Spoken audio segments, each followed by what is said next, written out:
Hello, in this video I'm going to show you how to split the screen on MSI Stealth.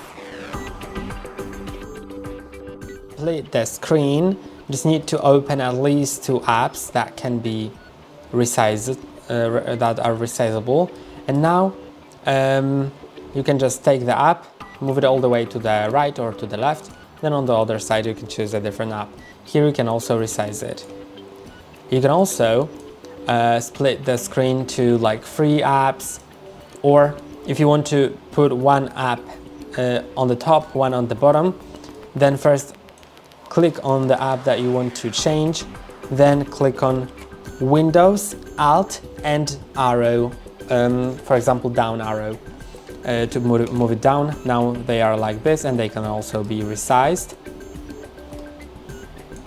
Or if I move this window to the bottom left corner, it will take the corner. Then if I open another window of like anything and put it here, actually this cannot be resized to that point. Like it cannot be resized so much, but I'm gonna move that to the top.